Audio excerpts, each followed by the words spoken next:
The Sigrblot festival marks the third seasonal update in Assassin's Creed Valhalla, and while gameplay-wise, it might be more of the same kind of content as Yule and Ostara, this update marks an exceptional improvement as an adaptation of a lesser-known historical event.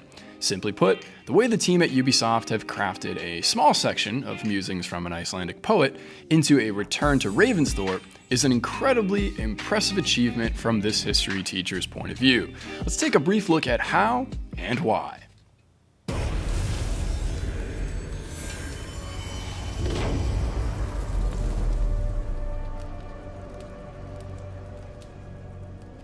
By now, most people are generally aware that Valhalla's updates have been loosely following a Norse calendar.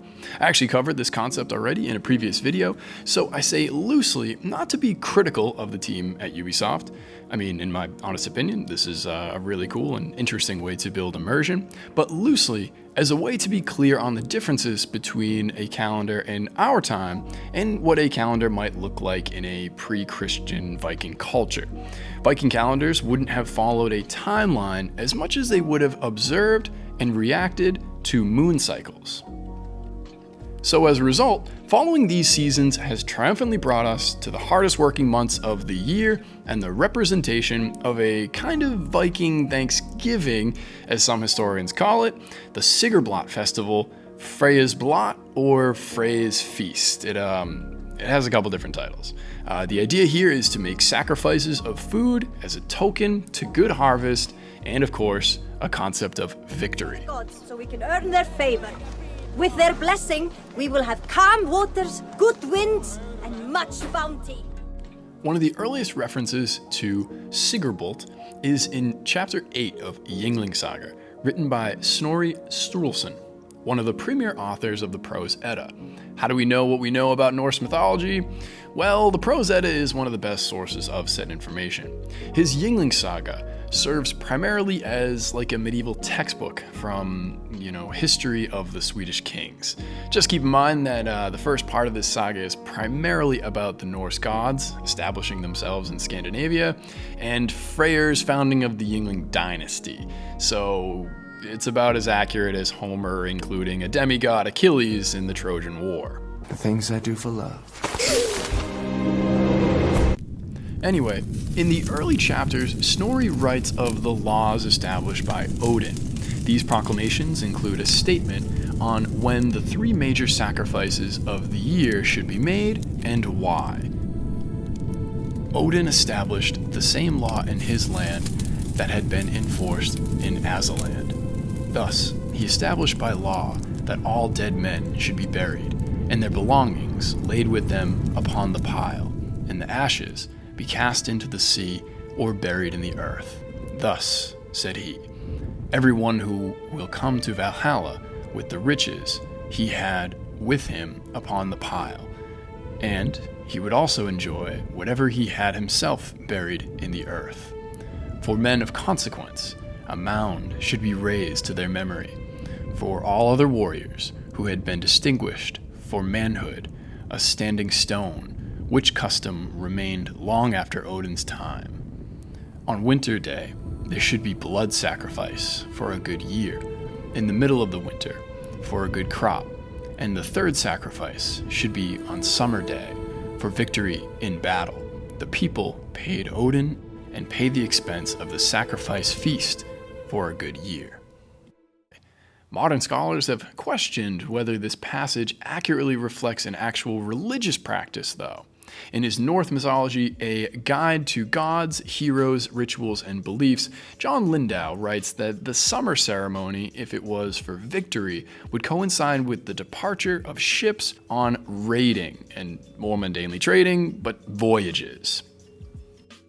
Simic also questions the connection between victory and the third blot mentioned in Ynglinga Saga, asserting in his Dictionary of Northern Mythology that the saga's system of sacrifices probably does not correspond to reality, as the spring sacrifice was undoubtedly a sacrifice of fertility.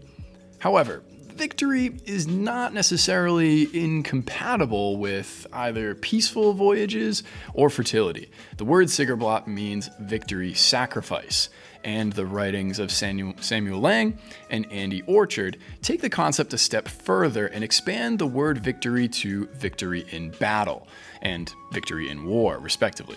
An interesting claim, but they leave little evidence to support this other than this being a popular time for raiding.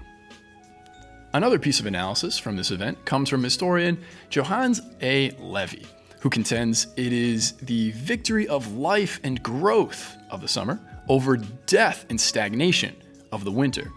When you live close to a northern Arctic Circle, the coming of summer after a long, dark winter tends to have more meaning to you than it does to those who live more to the south.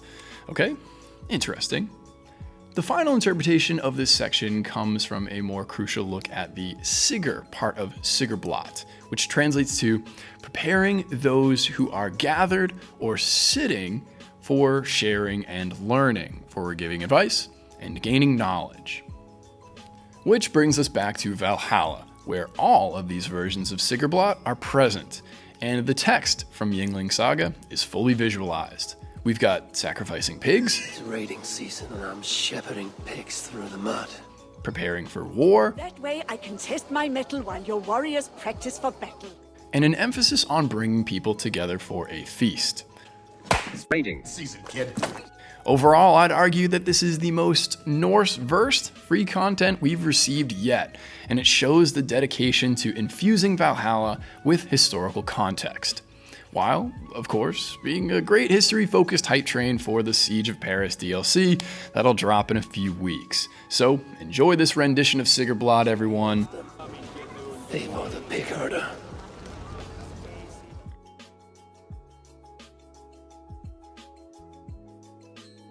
Hey again, people. A massive clip from this video was made using some simple animations in After Effects.